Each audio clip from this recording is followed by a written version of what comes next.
जिन्होंने स्वतंत्रता आंदोलन को विरोध किया वो साले सत्ता पर बैठे हैं। जिन्होंने महात्मा गांधी का मर्डर किया वो साले सत्ता पर बैठे हैं। और वो क्या करते हैं, वो आज एमएलए की 500 करोड़ की कीमत, एमपी की 1000 करोड़ की कीमत अभी बात कर रहे हैं, जब उन सिर्फ 7 या 8 सीटें दिल्ली में मिली है।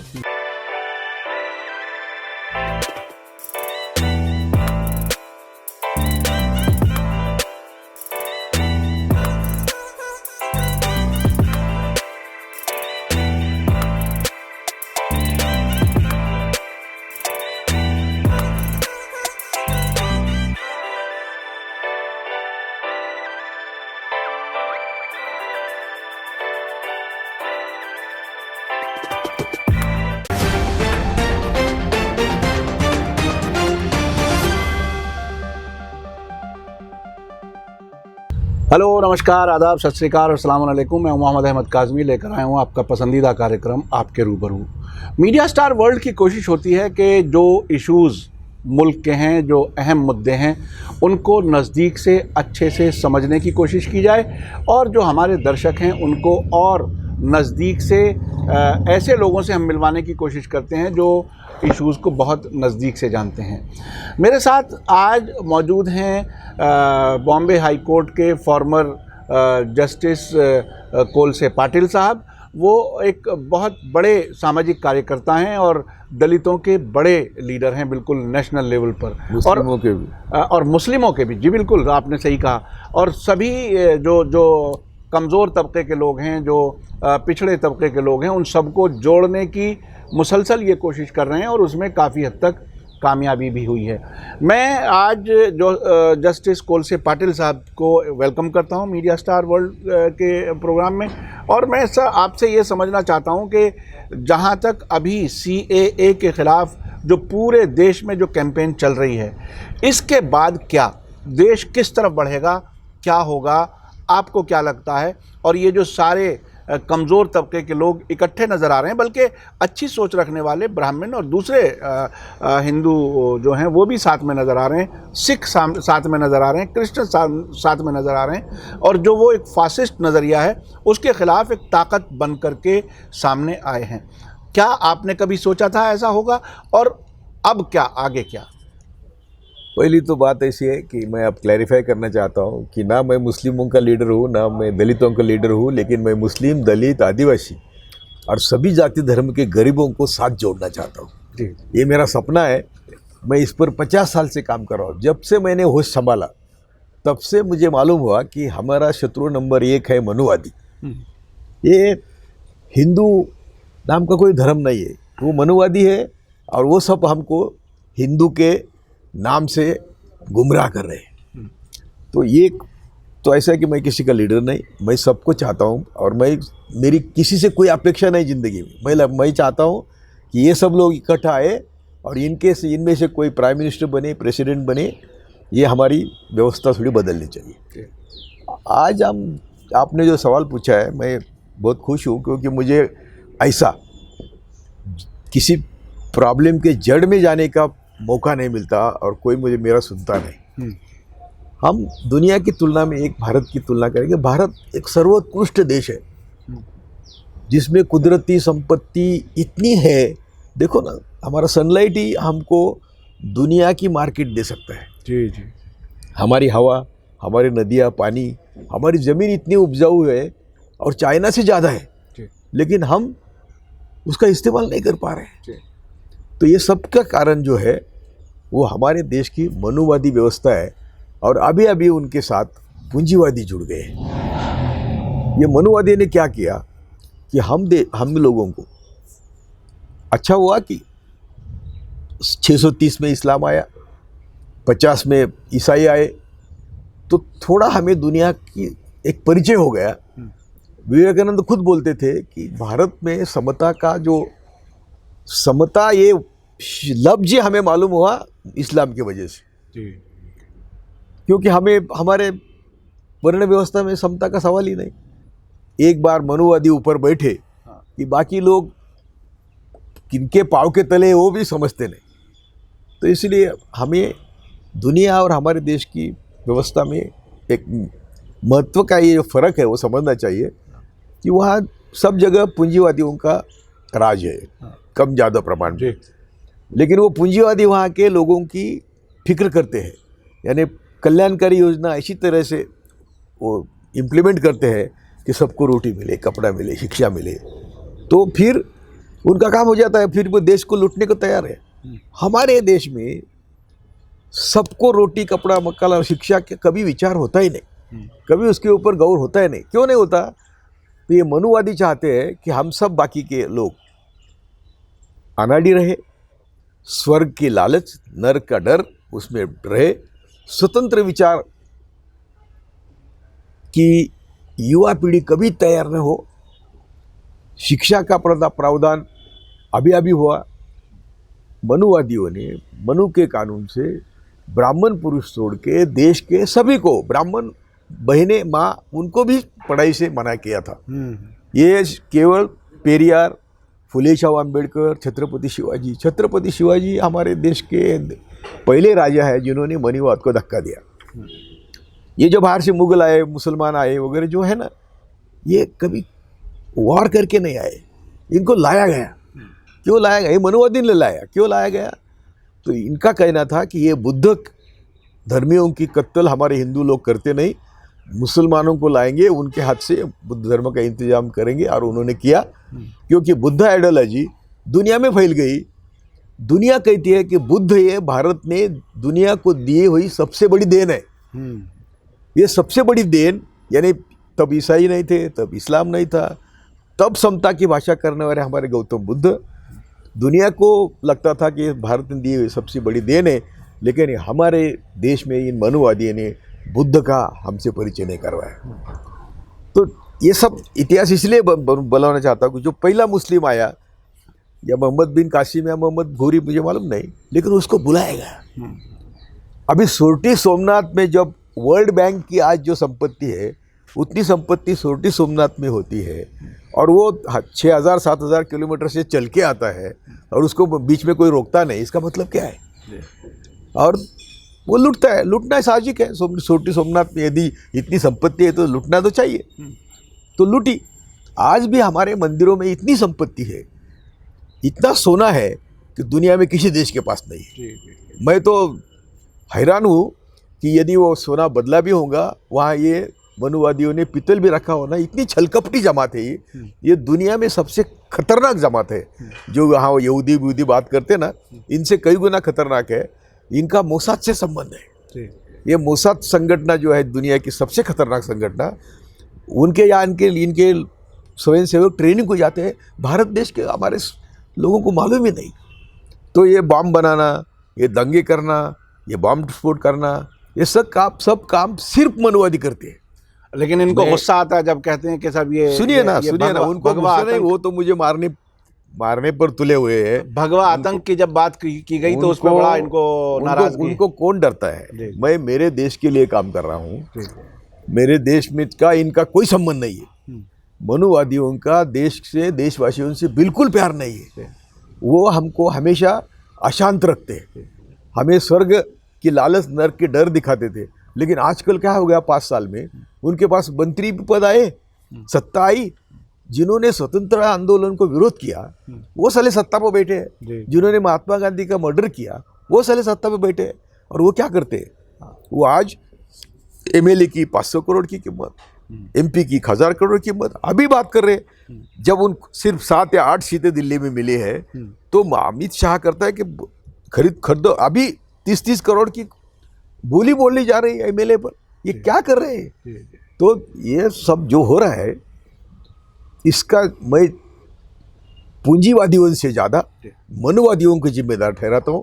क्योंकि मनुवादियों को उनका जब सब आप लिखित पढ़ेंगे, तिलक, सावरकर, गोलवलकर और भागवत तक, उनकी सोच क्या है कि हम भारत के मालिक हैं, और बाकी सब मनुवादी छोड़ के बाकी सब लोग ये भारत के नंबर 2 के सिटीजन है।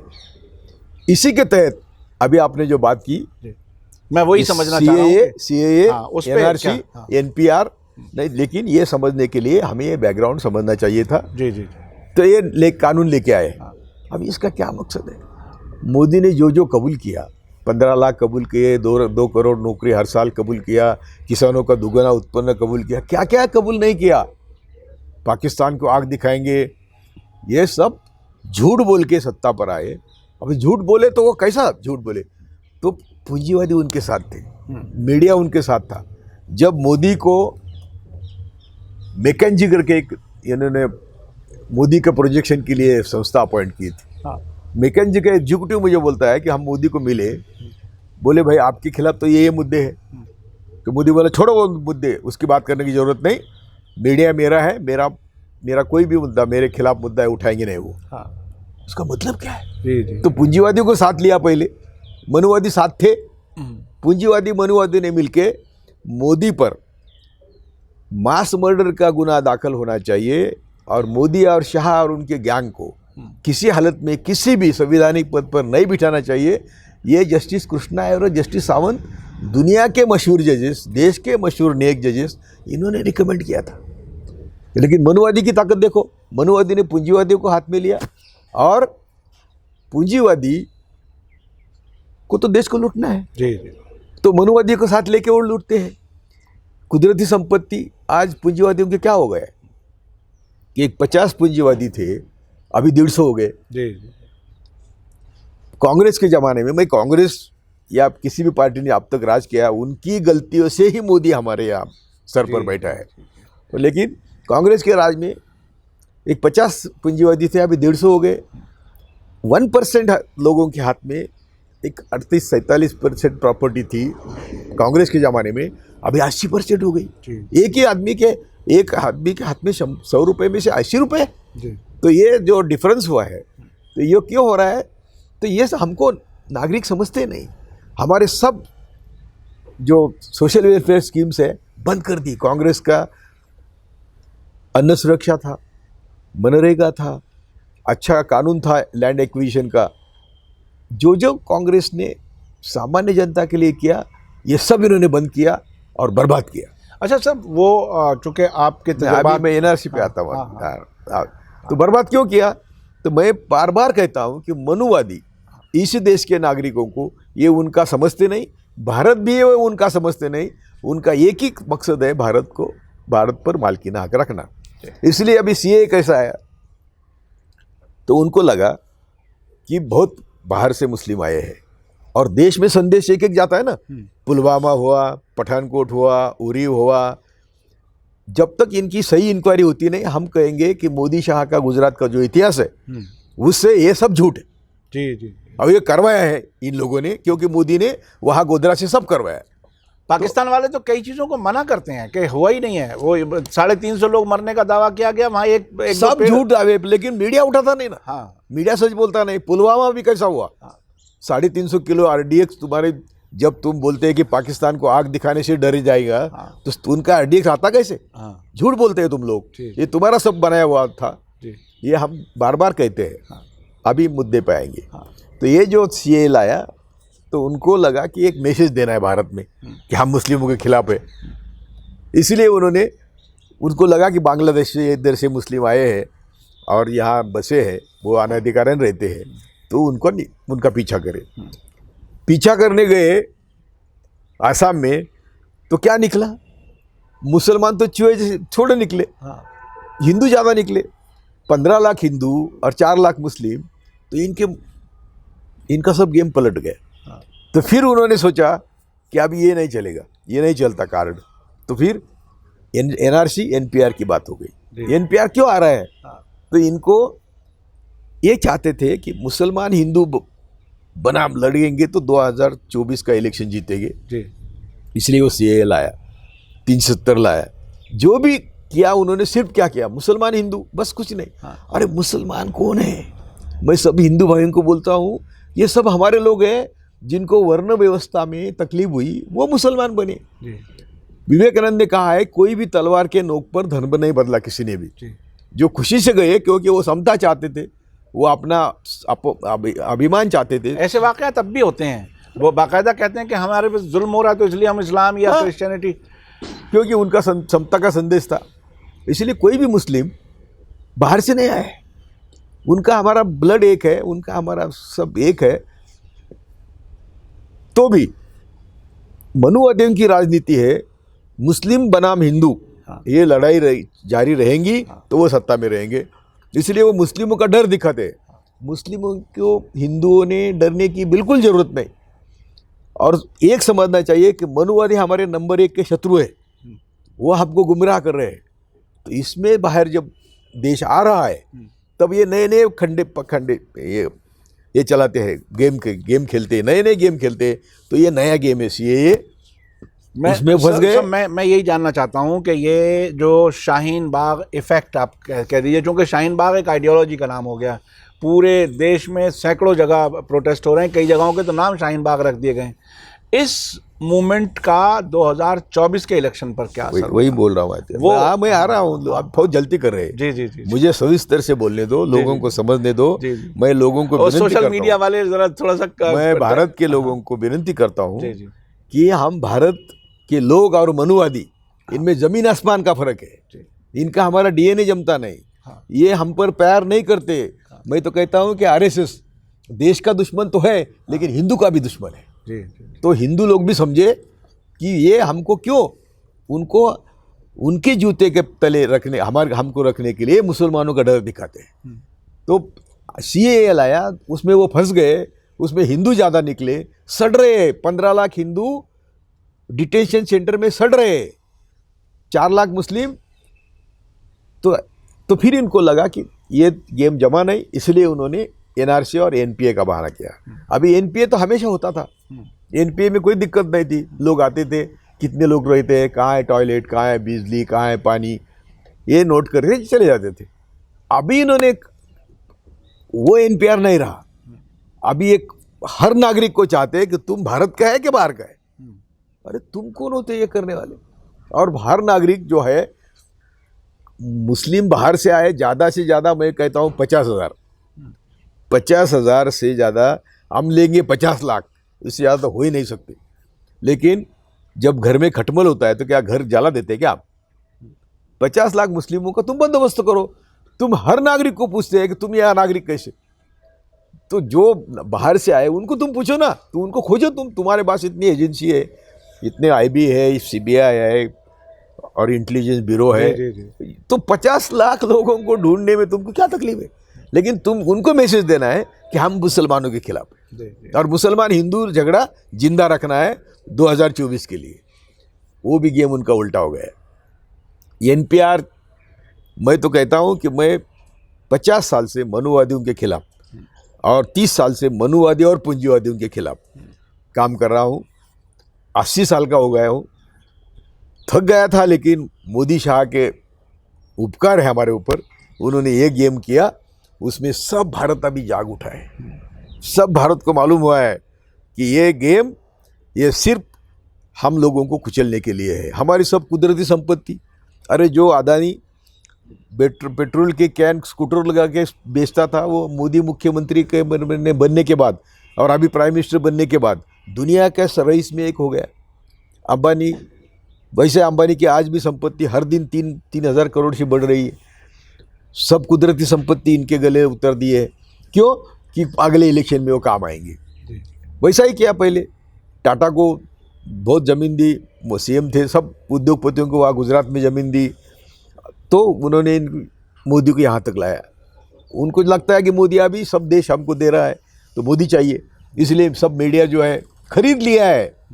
अंबानी के 70 चैनल है, बाकी सब के चैनल है, और ये सब खरीद कर हमारे देश को, हम सबको गुमराह कर रहे हैं। तो इस 2024 की इनकी तैयारी है। यहाँ उन्होंने पुलवामा किया, कुछ जो किया, बालाघाट किया, इलेक्शन जीता। 19 में भी, 14 में भी झूठ बोलकर पाकिस्तान 15 लाख ये जुमले करके इलेक्शन जीता। अभी 2000, इनकी एक ही चिंता है, आने वाले इलेक्शन जीतू कैसे, बस। लोग मरे, कोई भूख से मरे, अरे हम सब में पहले है, भूखमरी में पहले है, कुपोषण में पहले है, अनाड़ीपन में पहले है, गरीबी में पहले है। शर्म नहीं आती इन राज करने वाले लोगों को कि हम क्या कर रहे हैं? हमारे लोगों को लूट कर सिर्फ चुनाव की बात कर रहे हैं। तो अभी आने वाले चुनाव में उनको लगता था कि इसका फ़ायदा होगा, लेकिन हम अभी देश भर घूम रहे हैं। मैं अभी देश भर जाता हूँ, मैं सिर्फ रात को एयरपोर्ट पे सोता हूँ और दूसरे गांव जाता हूँ। तो मुझे अभी मालूम हुआ है कि दलित, मुस्लिम, आदिवासी और सभी जाति धर्म के गरीब आज साथ आ गए। ये आपने मोदी शाह ने देश पर उपकार किया है कि एक क्रांति की भाषा लोग बोल रहे हैं और 2024 में तुम्हारा सुपड़ा साफ होने वाला। तुम कुछ भी करो, तुम ईवीएम मैनेज करो और ईवीएम मैनेज करेंगे ना तो लोग तुमको चौराहे पे मारेंगे अभी, क्योंकि ये आप दिल्ली में करने की कोशिश की लेकिन हुआ नहीं। जो भी हुआ तुम्हारा परसेंटेज बढ़ा लेकिन तुम्हारे लोग चुन के नहीं आए। ईवीएम मैनेज करने में भी आप माहिर है, कुछ भी मैनेज करने में मोदी शाह कुछ भी मैनेज करने में माहिर है। जस्टिस सावंत, जस्टिस कृष्णा अय्यर का रिपोर्ट और राणा आयुब की किताब इसके सबूत है कि आप कुछ भी कर सकते हैं, किसी को भी मार सकते हैं, कस्टडी में ले सकते हैं।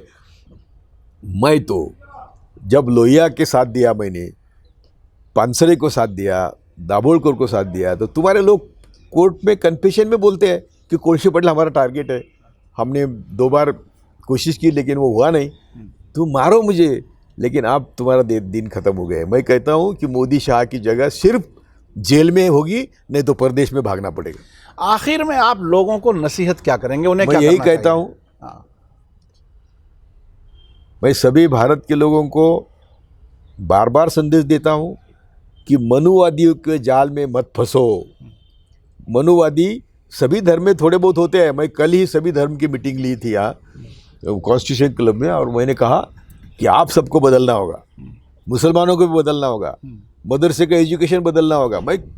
क्योंकि मैं किसी का कुछ चाहता ही नहीं ना कि मुसलमान मुझे अच्छा कहे और मैं कहीं राज्यसभा जाऊँ, लोकसभा जाऊँ। अरे छोड़ो, मैं जिस उम्र के 47 साल में जब न्यायमूर्ति पद छोड़ा तो ये क्या कीमत है इसकी। जी जी। तो इसीलिए मैं संदेश देना चाहता हूँ आप सबको कि आपका नंबर 1 शत्रु मनुवादी है, आपका नंबर 2 शत्रु पूंजीवादी है। ये दोनों मिलके आपको लूट रहे हैं। मोदी शाह बहाना है। मोदी शाह ये व्यक्ति नहीं है, ये एक विचारधारा है, जहरीली विचारधारा है।